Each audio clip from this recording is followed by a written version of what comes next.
다음으로 중소형주 5종목 조금 한번 보도록 하겠습니다. 첫 번째로는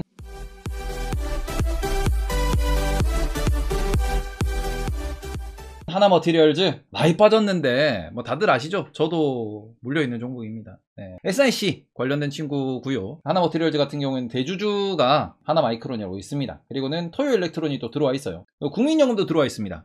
주주 구성이 상당히 좋고요. 지금 실제로 주주 구성만 놓고 보시더라도 60%, 63%, 자사주까지 65% 정도 3분의 2가 묶여있는 종목입니다. 근데 이게 받아주는 물량이 없어요. 개인 투자자가 좀 많이 들어와 있는 걸로 알고 있는데 받아주는 물량이 없다 보니까 지금 좀 많이 밀리고 있고요. 최근에 반도체 시황이 안 좋다 그러면서 쭉 밀리고 있는데 주봉 보시면 뚝뚝뚝뚝뚝뚝 떨어지고 있지. 근데 얘가 PER이 7배고요. 배당이 2%까지 올라갔습니다. 이제는 물 타도 되지 않나. 이제는 물 타도 되지 않나.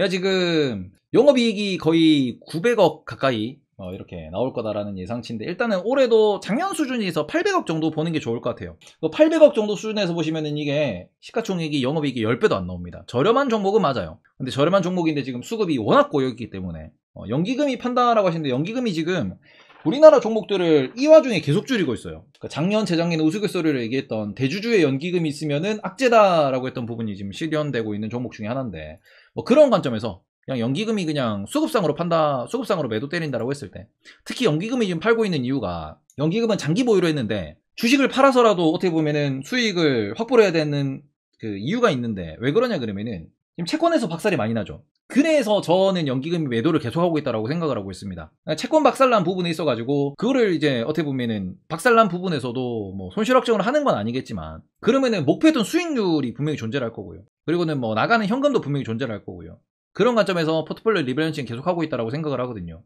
그러니까 좀 떠있는 부분에 있어가지고 이게 장기 관점으로 놓고 보면은 지금 라인, 그러니까 이 정도 라인까지 빠져도 이게 뭐 딱히 문제가 없는 종목이긴 하거든요. 하나머티리얼즈 같은 경우에는 원래 저평가였고 원래 반도체 소부장이 그렇게 고평가 받던 업종은 아니니까. 그러면 이런 관점에서 대충 뭐 흐름을 놓고 보시면은 지금 정도면은 살만해요. 지금 정도면은, 그지? 이 정도면은 그냥 그 전에 어떻게 보면은 뭐 분할 이후, 상장 이후의 움직임 전체를 놓고 봤을 때 이 정도면 합리적이다 정도 가격까지 밀려났습니다. 배당도 2%고 성장성이 내년에 내후년에 없는 것도 아니고, SIC라고 하는 실리콘 카바이드 쪽으로도 여전히 좋은 소식들은 앞으로 쌓여있긴 하니까, 그런 관점으로 뭐 실적 관점에서 이익 증가 관점에서 이게 또 영업이익률도 잘 나옵니다. 실리콘 카바이드가 앞으로 또 뭐 흑자 전환하면서 좀 더 힘을 실어줄 수 있으니까 TCK랑 함께 괜찮지 않나라는 생각은 하고 있습니다. 그런 부분에서 차트 자리에서 딱 차트 자리가 잡혔길래, 요러면은 월말에 이런 차트 자리면은 관심을 가져야 되지 않나 라고 생각을 해서 하나머티리얼즈 가져왔고요.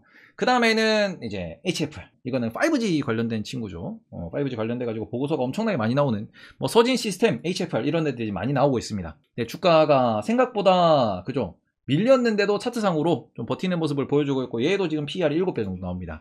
그런 이 친구를 놓고 보시면은 실적이 얘도 가파르게 좀 성장하고 있어요. 실제로 지금 찍히고 있는 숫자도 잘 찍히고 있고, 그러니까 올해 컨센서스 상향이 많이 이루어진 친구다 보니까, 뭐 예를 들어서 600억 정도 번다라고 했을 때는 이 친구가 지금 3천억이라는 시가총액은 여전히 영업이익 10배가 안 나오는 친구입니다. 이런 부분에서 이게 뭐 떡상을 바라기보다는 실적주로서 한번 접근해보는 게 어떨까라고 생각을 하고요. 지금 기관의 수급도 상당히 좋은 편이긴 합니다. 떨어지는 내내, 떨어지는 동안 기관들이 좀 많이 담았기 때문에, 이런 부분에서는 기관의 수급을 보더라도, 아니면 실적이나 시가총액을 놓고 보더라도 5G 관련돼서 뭐 인도 쪽으로 진출을 한다, 미국 쪽으로 진출한다, 이런 것도 있다 보니까 장비주 관점에서 좀 접근하는 게 어떨까. 5G가 돈이 되냐라고 질문 주셨는데, 돈은 되는 종목이 있고 안 되는 종목이 있어요. 예를 들어서 KMW 같은 경우에는 돈이 좀 안 되지 지금.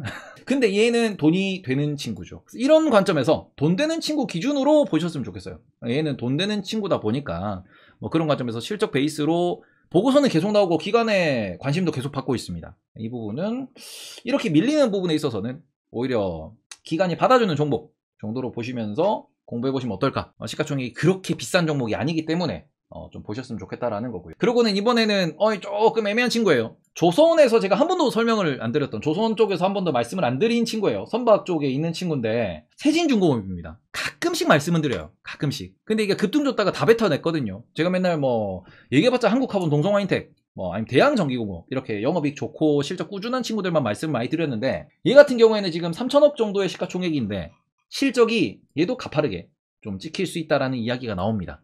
그런 이 친구 같은 경우에는 뭐 여러 가지 테마가 잡혀 있는 친구인데, 대주주를 보시면은 대주주가 60%를 들고 있습니다. 이런 부분에서 약간은 테마성 움직임도 좀 강하게 작동을 하는 친구 중에 하나거든요. 쭉 밀렸는데 일단 뭐 얘도 관심 종목으로 추가해 놓으면 어떨까 정도가 생각이 들어가지고 동성화인텍 한국카본, 대양전기공업, HSD 엔진 그런 부분들이 어떻게 보면 대장주고, 피팅은 솔직히 피팅은 조금 우리가 아웃사이더기 때문에 너무 노잼이고 너무 관심이 없는 종목이다 보니까 거기서 한 가지 더 뭐 추가한다 그러면 5번째로 세진중공업 정도를 넣는 게 어떨까라는 생각을 하고요.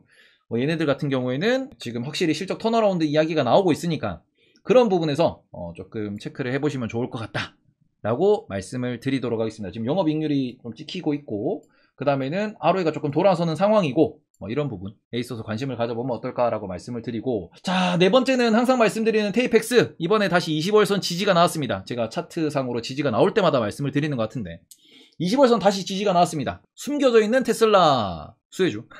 자, 그래서 3,200억 정도 되는 친구고, 이거는 한솔케미칼 그룹에 속해 있고요. 지금 영업이익이 한 300억 정도 나오니까 3,200억 정도면은 뭐 적정 주가 정도지 않나, 영업이익이 10배 정도 적정 주가 정도지 않나 라고 생각을 합니다. 그리고는 지금 이 친구는 뭐 주주환원 같은 경우에도 꾸준히 올리고 있고요. 그리고는 한솔케미칼 같은 경우에도 어떻게 보면은 대주주 이슈가 좀 있어요. 대주주가 지분이 낮아가지고 이게 자본 확충 이런 부분이 있으니까 버는 돈을 꾸준히 이렇게 배당으로 늘린다. EPS 성장세 이런 거 보시면은 아이고 얘는 주가가 안 빠지는 이유가 있네, 이런 점에서 조금 체크를 하셨으면 좋겠습니다. 그래서 얘는 뭐 10만원을 가냐 못 가냐 정도로 저는 좀 고민하고 있고요. 얘도 스윙칠 자리가 왔다 정도를 보셨으면 좋겠습니다. 자, 그리고 마지막으로 스윙주입니다. 스윙주로 동아지질, 박살이 많이 났어요. 125일선까지 밀렸습니다.